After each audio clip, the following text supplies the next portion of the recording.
everybody? Can you hear me? Am I being heard? We had some technical difficulties earlier. Can everyone hear me? Please type in the comments if you can hear me. Of course, I can never see the comments in here. Can everyone hear me? Can you hear me? Hi, can you hear me? Yes, yes. Okay, exciting. I can be heard. All right. Now that we got that out of the way, let's go for round two, guys. We go for round two of choosing your niche, right? Let's choose our niche and make more money and stop making the mistakes that 99% of businesses make, which is why 99% of businesses fail. I don't know if you guys know that statistic. That's one of the first things I actually learned when I started doing business a bazillion years ago, and it was that 99% of businesses fail within their first 3 years. 99%. Ah, how scary is that? But that doesn't have to be you. If you stick around and you learn stuff and you stop making the mistakes that everyone else keeps making, okay? So let's choose our niche. I am Tanya Marie Figueras Kraisingr, if it's your first time here, but you can just call me Tanya MFK because it's a lot easier to say.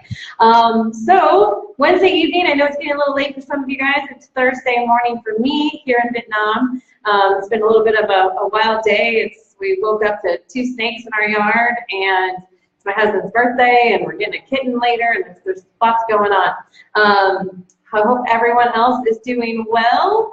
And no, this doesn't count as social media. This is learning. This is your learning time, right? So this is totally okay. We're not just scrolling. We are learning today. So without further ado, why do we need a niche? Let's jump right in. Why do we need a niche? We need a niche because we have to have a clear picture of who the heck we are marketing to. Who are we even talking to? We need to have a clear message what you're talking about. What the heck are you even saying? What are the words coming out of your mouth, and does anyone even care? Okay? So when you're choosing your niche, it's really, what you're really doing is 2 things. You're finding your way to stand out, because more than likely you're not the only one who does this. There are many people that do what you do. And here's, even if you do find the one thing you're like, there's nobody else that does what we do, we're the only ones. Sometimes it's actually harder, because now you have to explain or convince why what you do is even relevant, right? Like, why does it matter? I honestly was such a late bloomer when it came to using an iPod, because I was like, I have my CDs. What's the problem? I can take this huge case of 300 CDs and look at them while I'm at red lights and switch my CDs out, because it's so much easier than using an iPod. I was seriously digging my heels into this. Okay, someone had to really explain to me why this was a benefit. It wasn't automatically clear. Now it's super clear, because I have over 22,000 songs, and there's no way I can carry that around anywhere, right? It's ridiculous. So sometimes even if you do have this oh my God, we're the only ones do it, it's actually harder, because you have a whole different thing. So you really have to understand your niche and who that thing matters to, right? So again, coming back to the point is that this is a way for you to figure out how you stand out and who you stand out to, right? So it's really 2 things. Finding your way to stand out and defining your customer. Okay, that's what your niche is really about. When you stand out, people find you, right? I mean, it's like in a crowd, if you're the only one wearing a bright fluorescent shirt, everyone else around you are also people. But hey, there you are, right there, fluorescent shirt. You stand out, right? And when you define your customers, then when you define, I'm getting messages everywhere. When you define your customers, then the right people find you. So not only are you going to be finding the right people, but the right people are finding you, okay? Just go ahead and check the group over here, make sure everyone's doing good, good. Getting messages here. Let's see, okay. I think we're doing good, all right. Sorry, just want to make sure I'm not missing anyone jumping in or with questions. All right, so we're talking about why our niche, why it's important. So this is what happens, right? Business owners, they're like, but my service works for everyone. It is for everybody. Is it? Because it's very rare that it actually is. Even if it is, though, is everyone for you? Do you actually like working with everyone? Do you serve everyone really, really well? So even if, let's say you do a yoga class, right? Everyone can do yoga. Kids can do yoga. Grandma can do yoga. Dude guy can do yoga. Girl can do yoga, right? Everyone can do yoga. But are you the best for instructing kids who might be wiggly or might, need to do like the cute baby voice? Like, I know I can't do that. Like, I can't do like the baby voice. It just, I'll be like, look, kid, you need to meditate. You need to like chill out, right? Probably not. I'm not going to be the best at kids yoga. It's just the fact, right? And also, just because 25-year-old dude guy can do yoga, if his goal is bodybuilding, then are you really the best to serve him? Probably not. This is not who you're talking to. So, and let's not focus. I mean, I'm sure there's yoga for bodybuilding. And there again, there's your way to stand out. Oh my God, brilliant, right? Okay, so again, just because you could technically work with one, are you even good at it? Is that really who you want to work with? So many businesses are afraid to choose a niche because they think they're going to cut somebody out. They're like, well, I don't want to lose sales. You're losing sales because you're not talking to anyone particular. You're just talking to everyone, and nobody sees themselves in what you're offering, okay? It's so far from the truth that choosing a niche is going to cut out sales. It really, really does the opposite. I can't stress that enough. Like, this is the key to making more sales, is finding your people. Finding your people, not just anyone, your people, okay? Creating a niche gives you the power to call out people by name. Be like, hey, you, Tanya, the girl who lives in Vietnam for 3 months and had snakes in her yard this morning. I'd be like, oh my God, that's me. I'm Tanya. I live in Vietnam. I had snakes in my yard this morning. Tell me more. They're like, we have this special thing for people living in Vietnam with snakes in their backyard. Oh my God, that's totally me. There's no question. Like, I'm already like zoned in. This is me, okay? You can start using messages that mean something to someone, things that resonate with them, right? One single message for everyone leaves you talking to no one. If they're like, hey, people with rodent problems somewhere in their life, they're like, I don't know, that might be me. I haven't really seen anything yet. You're like, oh my God, snakes? Yeah, that was me. That's me. Okay, I got it, right? Big difference. So here's the other thing. People care more about themselves, it's maybe a shocker, more about themselves than they will ever care about you. This is kind of a general rule for life, but especially for business. You're a business. We know you're trying to sell something. I care more about myself than I care about you. No one cares about your product or your service. They care about themselves. They care about their problems. They care about how their specific problems can be solved. They need someone who's going to speak directly to them. Directly to them.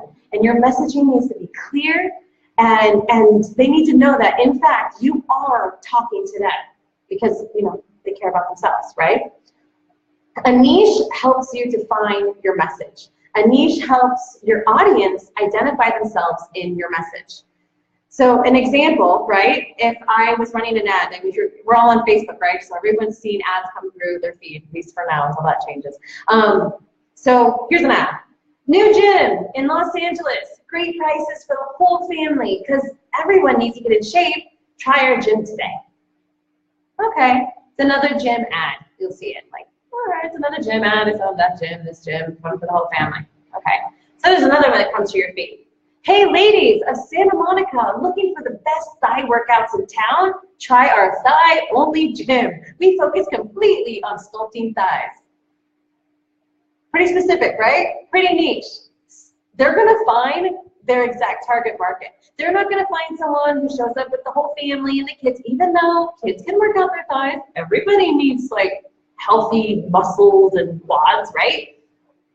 These people found their niche, and those people who are looking for the exact service are going to find them. And you know what? They're going to stick around because they're feeling a specific need.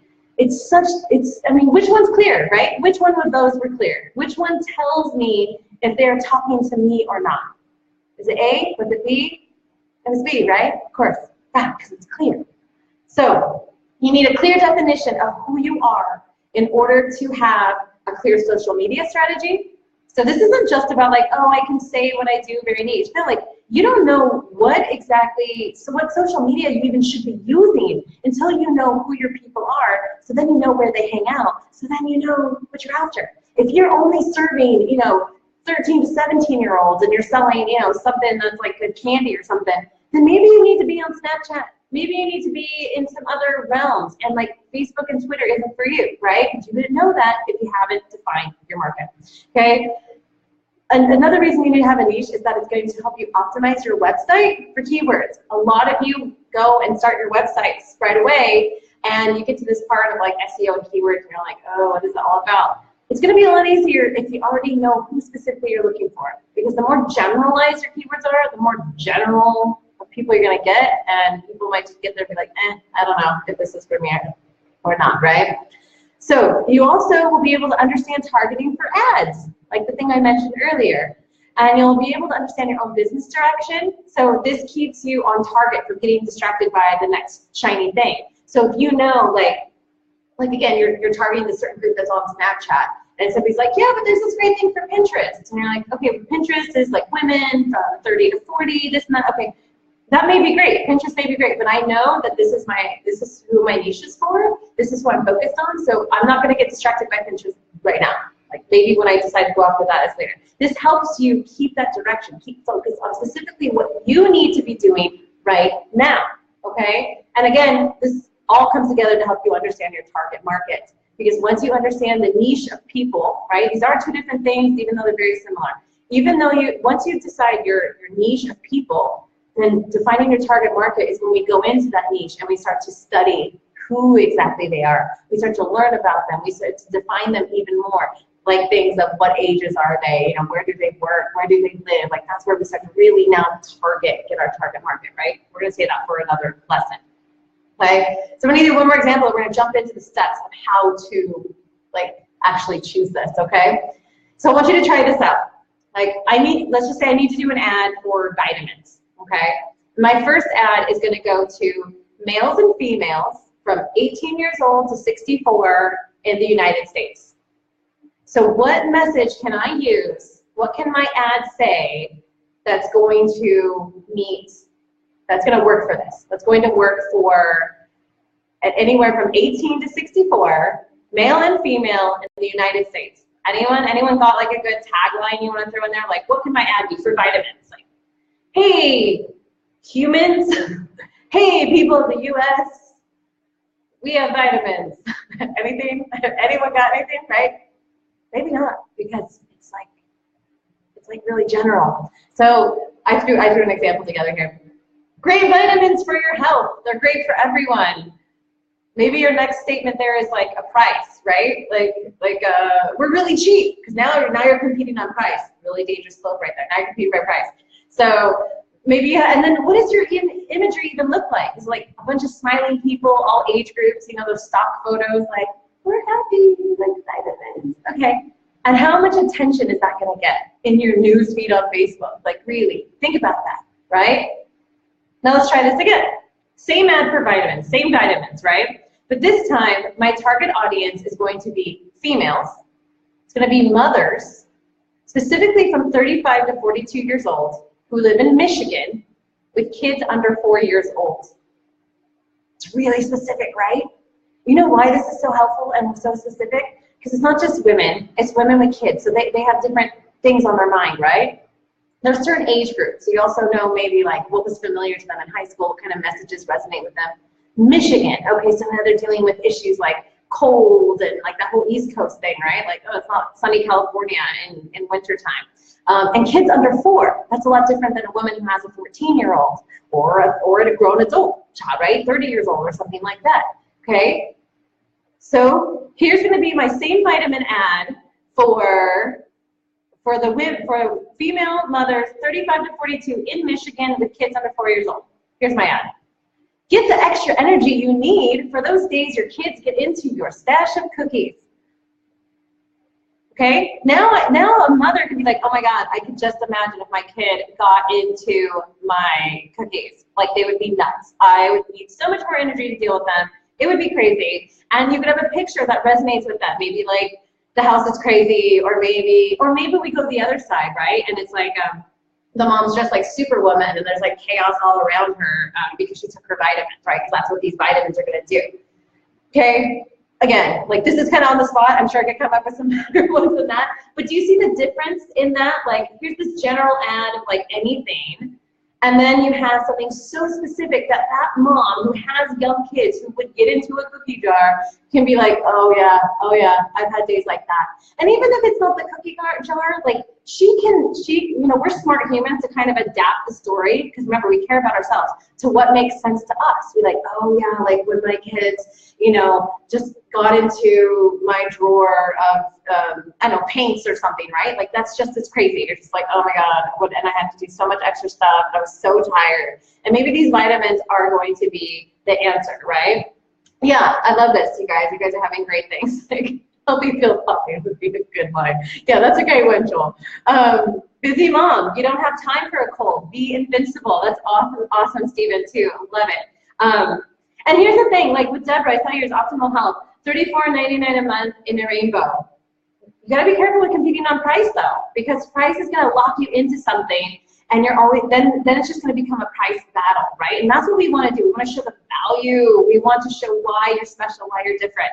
But these are all great things. You guys are having a good time in there, I see. So in theory, right, both of these ads would be shown to the same mom, because our mom fits the human profile of 18 to 64 in the US, right? Like, so she could see the ad. And then she also fits my second target, right? Again, which ad is going to resonate with her? Which niche, right? So you've got that niche. That company who figured out their niche, they know who they're talking to. They know who they're talking to. And she knows that that's her. She goes, that's me. Oh my God, it's totally me, okay? So you get it. A niche is important. It's not about eliminating, it's about elevating your message. It's not about eliminating, it's about elevating your message. And here's the thing, if you want to serve many niches, that's fine too. Like, you don't have to be like, well, geez, that means I can only sell to females who are moms this age and this. No, it doesn't mean that. But it means you're gonna need to segment your audience. We talked about this before. And yes, it's more work. It is, I get it, it's more work. But that's what successful people do. You're going to put in the hard work to stand apart. That's why people who do, that's why I started by saying this in the beginning. 99% of businesses fail within their first 3 years. Guys, that's a scary statistic. The ones who put in the work and the extra effort, they're the ones that are going to make it past that mark. They're the ones who are going to do it. So if you need to create several niches, do it. You need to do it, and you're going to need to have different segments. You have to have different mailing lists. If you send a newsletter out, guess what? You might need to send like 4 different ones for the different groups. That's a whole other lesson. I can go on forever about this. I don't want to get us too distracted. But you can have different niches, and they each need their own message, when appropriate. So, moms under 4, moms with teenagers, moms with adult kids, all those things, you can separate that way. You can separate to people who are looking for core workouts, or people who need to only lose like that last 10 pounds, or people who are on the journey of losing 60 pounds in a year, right? There's different messages for those people. The person who's in this like 60 pounds or something like that, their feelings, their outlook on what they can do or how big of an effort this is a whole different mindset, and that's what you need to speak to. Whereas the gal who's like only on the 10-pound thing, her mindset's different. Her mindset's a whole different place. I say for men as well, of course. It's a different mindset, right? So we need to speak to those messages. We need to keep those clear. So define those niches of who you're talking to. All right, so how do we get there? I've beat the dead horse enough times. How do we get there? How do we figure out our niche? The first one's a really easy one. What kind of customers do you like? Like, what kind of people do you like? Like, this is the part you get to kind of worry about yourself, right? Like, okay, yeah, I can help everyone, but like, maybe I don't like dealing with this person. If I'm dealing, going back to like the trainer thing, if I'm going to deal with somebody who's just like adamant that they love McDonald's and they love fast food and they don't want to give it up, doesn't mean you can't help them. Maybe you're like, what? That's a battle I just don't like to deal with. I want somebody who's already in the mindset of like, I'm ready to make a change. I'm ready to do this. I know for myself and my business, It's very important that my favorite customers for me and my favorite clients are the ones who are already committed. They're not wishy-washy, like, well, I think I want to try it out, but I'm not sure. Like, I want to, like, I'm ready. I'm going to do this. I'm ready for a change. I'm ready to run my business. I need to do it. Somebody who's consistent, who's going to keep, like, you know, pushing through. They already display that they have some consistent work, and persistent. They will keep trying. Like, those are my favorite type of clients, because those are the ones I know I can help. Like, if I have to start at the beginning of that, of like convincing them that they should even take the leap or get a job, or like that they should even try, like, that's a whole battle I don't necessarily like to deal with. Okay? Doesn't mean I can't. I certainly do. I love encouraging you guys, but it's not like my favorite, right? I love the person who's just like ready, they're hungry, they're like, let's do this, right? That's what I like. Who do you like working with? Who do you like dealing with? It could be separated by ages. It could be separated by male, female. It could be separated by demographics of, you know, where they live, how much income they make, their education. You know, maybe you only like talking to people who've gone to Harvard. You know, that's your thing. Do you? Okay. I know somebody who was a trainer, and they did not like working with kids, like, and they weren't good at it. They were like really snarky with kids. They just get annoying really easily. Like, that's great. You should not do that then. Like, you know your niche. So who do you like working with? All right. Figure that out first. That's a really nice one, easy one. Okay. Second thing, who are your best customers? Like, what type of customers so far have the best results with your product or services? So if you are, if you're dealing with families and you like to work with families, and you're like, this is great because I see them come together and this is a whole nice thing. They really have the best results. They always love what I do, you know. Or is it single? Is it single people? Is it couples? Who?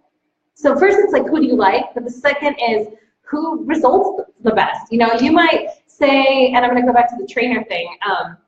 Like, I want to work with, and I've actually experienced this with some people, I want to work with like affluent mother, stay-at-home moms, you know, the ones who like go and get facials all day because they make more money, and they, you know, are like in their 40s or 50s, right? Like, that may be, you're like, that's what I like working with.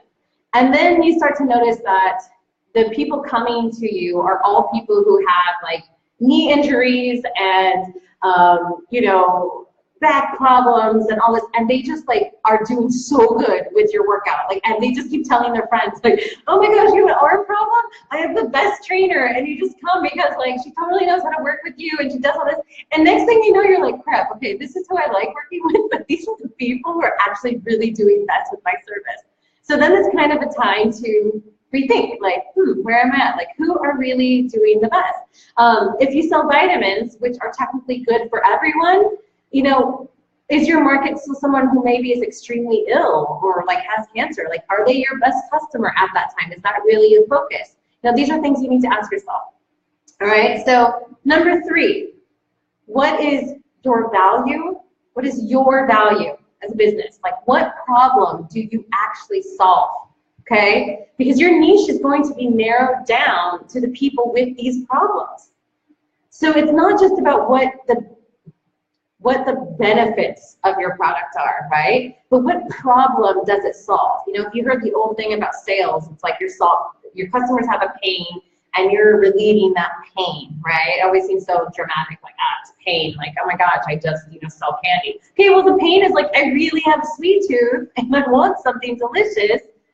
Okay, I have like a really good candy. And what is this other problem? Maybe they don't like chocolate. Guess what? I have this really good candy and it's like not chocolate. Or maybe they're lactose intolerant and it doesn't have, like, here we go. Pain, problem solving, right? So what problem are you solving in your business? Yes, you are solving a problem. So everyone is solving a problem. No matter what you do, you are solving a problem, okay? So figure out what that is, and then you can define who has these problems. If this is the problem I solve, who has these problems? These are some of the people, right? So not what your product does, but what problem it solves, okay? And number 4, this is a fun one too, kind of. What higher purpose does your business solve for you and your customers? So are you offering for your customers to lose weight, or are you offering peace of mind in the fitting room? Do you do this to make money, or you do this to experience, so people can have the same joy as you, right? Like if you can get down to this emotional part of it, and you can connect emotionally to what you do and what problem you solve. But then once you're able to do that, then your customers or potential clients can also connect emotionally to this. And in the end, sales are emotional. You know, we deal with the emotion first and logic later. If you, and you know, so I'm a female, obviously, so like it's easier for me to give female examples. But like if I see some clothing, it's like something you're like, oh my God, it's so cute. Oh, I love it. Like that's an emotional response. I don't usually think first, look at that dress. Do I need it? Ooh, I like it. No, you're like, oh my God, I like it. Then you're like, okay, do I need it? Like the logical thing goes second. It's emotional first, right? So what emotional connection is happening, right? And who is having that emotional experience? 5, okay, it's only 5 here, so we're coming towards the end. 5, what is the dominant personality trait that you need your customers to associate with your business? This is a huge thing about finding your niche as well. What is the dominant personality trait that you need your customers to associate with your business? This is what's going to also show your uniqueness. This is what's going to help polarize you. This is what's going to help kick out the people who you don't need around, who are just kind of like, oh, I'm not sure if this person's for me, or the people only going to compete on price, right? Like that's another thing. You don't want to always be competing on price because you offer value, right? You're doing something valuable, so it's not just about price. So what's the dominant personality trait? Now, it can be if your business is a self thing, like it's about you, and a lot of times that can just be you, your personality. Sometimes it can be your product as well. You just have your product, but your business has a certain vibe or a certain style, right, based on your personality. That could be something as well. A great example of this is there's a restaurant. I think it's in Vegas, and I think there's one in Florida, and it's called Dick's Last Resort, right? And basically, you go in, and they just totally berate you like the whole time. They like make fun of you. They write really like derogatory things. They put a hat on you, and it's just totally over the top, right? And people go and pay for, I'm sure, a very overpriced, mediocre meal. I'm assuming, I'm sorry, like Dick's Last Resort people, maybe I'm way off base here, but I'm assuming that the real dominant personality trait, the reason people are going is for this experience of like being treated like crap. And people love it. They find it hilarious. They're like, this is crazy. And that's the dominant personality trait that makes this restaurant different than going to Spago's. Is Spago's even still around? First thing came to mind, Spago's, right? Or whatever else, you know, the Ivy or some other fancy place, okay? It's different. You know, the Ivy, something offers like exclusivity, fanciness. I can feel like this, right? That's a dominant personality trait. What's the dominant personality trait of going to Olive Garden, right? It's that they do, was it like endless salad and breadsticks or something, right? That's like the thing. That's like endless supply. Everybody has something like that, whether it be for their product or successful people to have something like that. Okay, so you need to figure out what that is for you. It could be customer service. It could be over-the-top customer service. These people bend over backwards to make sure we're okay. They're constantly checking in on us. It could be precision. It could be consistency. It could be your sassiness. It could be, you know, any of those things, guys. Any of those things. But you need to decide on the dominant. Okay, what is the big thing? Because that, again, is going to direct everything else. It's going to direct how you speak when you're doing your social media posts. It's going to determine what kind of images you use when you're posting things. It's going to determine the type of people who like that type of stuff, who appreciate over-the-top customer service. Who does that matter to? And there's plenty of things out there that will tell you what demographics matter the most. You know, you always see these reports like what matters to millennials and what matters to baby boomers. Like, you don't have to do all this research. There's research out there. You're like, oh, you know what? This shows that's really important to XYZ group, and that's what I offer. So maybe this is my niche I'm working towards. Okay. So yeah, don't afraid to be polarizing. It's nothing. Like, there are people, I've said this before, who don't like me, and that's okay. Like, a lot of people do what I do. You have choices. You like me? Great. Stick around. We're gonna be friends. If you don't, that's great too. Like, go find someone who's awesome for you, and I'm going to stick with people who are awesome for me. All right, so you have 3 exercises that you need to do. Once you've done all of this, once you've gone through the 5 points, you've kind of thought through all of these things, you've done all this stuff, right? I want you to do these 3 exercises that are going to leave you with what your niche is, okay? So number 1, person's gonna come off the street, they're gonna walk up to you and they'll be like, hey, I hear you have a business. Is your product or service good for me? And I want you to answer, this is for you if, and I want you to write the qualifying things that make your product good for a person, okay? So Joe Schmo walks up the street and says, hey Stephen, I hear you have a business. Is your product good for me? And he said, well, Joe Schmo, my service is good for you if you have a business, you need technical support and graphic design work done in a timely manner based on X, Y, Z. And he'd be like, oh, I don't have any of those things. You're like, okay, then my product and service is not for you, okay? Everyone needs to do this, okay? So if you're just getting here, one more time. This is exercise number 1 of 3 exercises for you to finalize figuring out your niche. And what we just said was a person comes off the street, they walk up to you and they say, hey you, I hear you have a business. Is your product or service good for me? And your answer is going to be, this is for you if, and I want you to write the qualifying things of what makes it fit that person. So that person can say, oh yeah, that is me. Or, oh no, that's not me at all. Okay?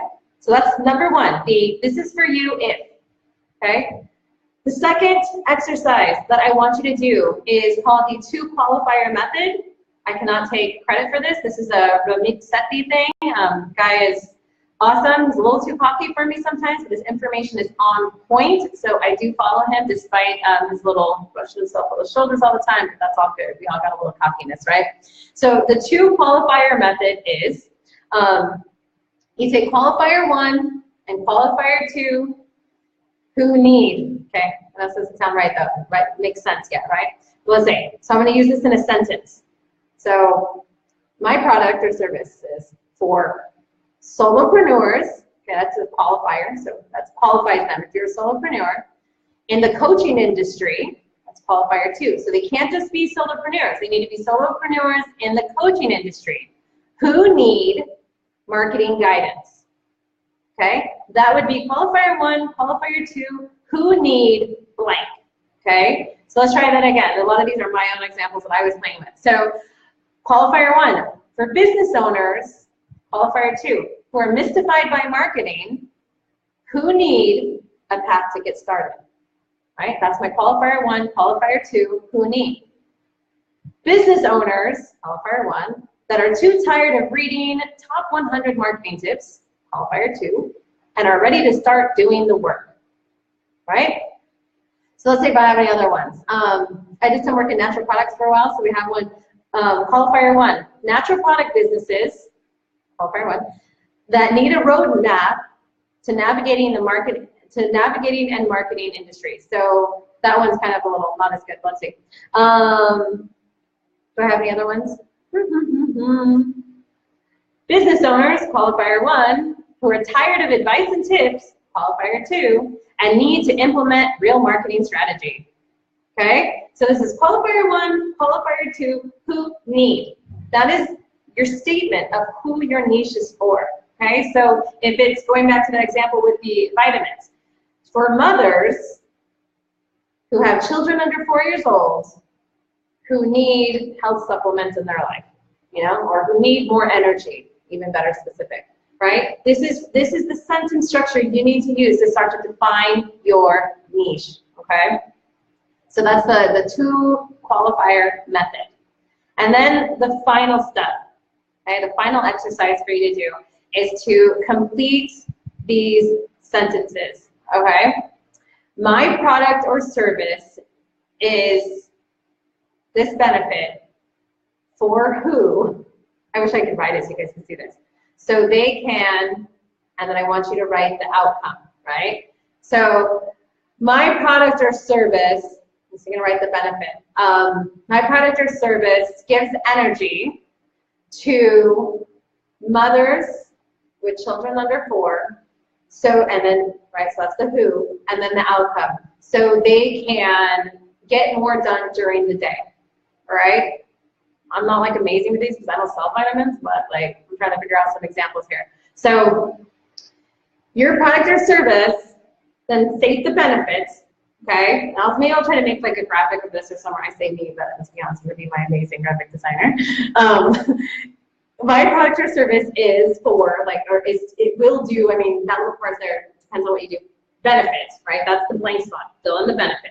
Is for who, so fill in the who is it for? So they can fill out the outcome, right? So that's the outcome. What is the outcome? So you need to write the benefit, who is it benefiting, and what is the outcome of that benefit, okay?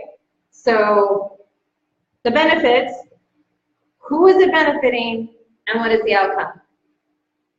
Make sense? So once we have this, we do a little ninja flip with it, and you can say, my product or service is for mothers with kids under 4 to achieve days of outcome, to achieve more during their day, that's the outcome, through, this one's ninja flip, so where you do the content, and this is where you say what you do, through taking great vitamin supplements made from natural products, right? So, this is getting weird because I don't visually can show you, but I'm going to repeat these one more time. So the first one is, we're going to write what the benefit is, who it benefits, and what's the outcome. When we ninja flip that, it's going to be, who is your product or service for, so they can achieve which outcome through, and that's the content, through what? And that's what you do. That's the part of what you do. This is also now your elevator pitch. This is also now the quickest way for you to, in conversation, tell somebody not only what you do, who is it for, what the outcome's going to be if they use it, and how you deliver it, right? Like in these 4 little sentences, you just explained all of that. And this will become the point, the purpose, the focus, the mantra, the everything for your business, okay? Now, don't let that scare you, okay? There's always room for adjustment as we go on and as your business grows and direction changes. But you need to start somewhere. You will never start perfectly. There's no such thing. Your business needs to evolve. Perfectly, okay? Perfectly was jewel cases for CDs. They were the perfect thing to cover CD cases. Now, if that business didn't learn to adapt and grow with the times, but what's going on with jewel cases for CDs now, guys? Right? Nothing, not a damn thing.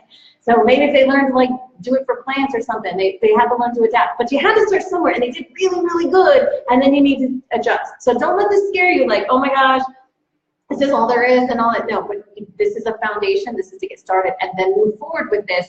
And as you go, continue and grow. Okay. Once you get this defined, then we can move into your target market, right? So we have niche, we have target market. They are very similar, yes. The difference is once we get into target market, we're going to start to get into a lot deeper nitty-gritty details of who this mother with kids under 4 is, all right? Where does she live? What are her fears? What music does she listen to? All these different things. That's a whole different thing, and that's going to further define our message, okay? So start here. One of our next lessons, we're going to go into target marketing. Does anyone have any questions before we go? It was a lot of info. I will even try to see if I can like kind of wrap this into a like a worksheet or something. It's just been really like kind of hectic, but we'll get it together. So everyone feeling good? Like you got some steps to kind of create this niche, to really show your value, to to show why you stand out, why you're different, why and who and how to talk to your people. I know for me, right? Like I'm technically, I have marketing information, and that works for everybody, like for every business. Okay, but I like working with small business owners. I like working with solopreneurs, people who are really on their own, because I understand the struggle of when you're just you or with a very small team and what it takes. So I could give you marketing advice that could say, well, look, you can get this service and it's only $400 a month. And then there's this other service that's really great. It's like $1,200 a month. And there's this other great one you can do. Now you combine those and then you put a drip system and you do this. And it's probably going to cost you like $4 grand a month. And you're going to be like, holy crap, oh my gosh, that doesn't work for my target audience usually, right? That works maybe for a corporate. And I'm not trying to work with corporate. I'm trying to work with people whose struggle I understand and whose steps who's basically who I can help, and I understand the stuff that they need to help grow on this smaller scale, right? So that's how I know to talk to my audience. And I'm going to go and do these steps as well, so I can even further define what I'm doing. There's always time to regroup and check it again. And you know what? If you find something from this exercise, guys, post it in the group. Show me what you showed up for. Get what you came up with, and see if we get any maybe get some feedback from people saying like, oh my gosh, that makes sense. Yes, like, hey guys, this is the niche I've created. Does it make sense? Does it sound right? Anything. Get some feedback, okay? So thank you guys for participating. And again, if you have any questions, message me. I know we're a little over, and I got a little excited, but we're gonna keep trudging along and keep doing it. And I guess have a good day. I'm gonna go get a kitten. Hey, you're welcome. So this is my new office, guys. It's very, very lightly decorated. My Vietnam office, and I don't know if anyone can see. I'm gonna try this. This is probably so unprofessional, but I'm gonna see if I can show you guys my lovely view of my rice fields up here. I don't know if anyone can actually see that, but I'm pretty stoked. I'm pretty stoked on my rice field view, so that's exciting for me. But anyways, it's getting hot in here, so I am going to see you all later. Signing off. Bye-bye.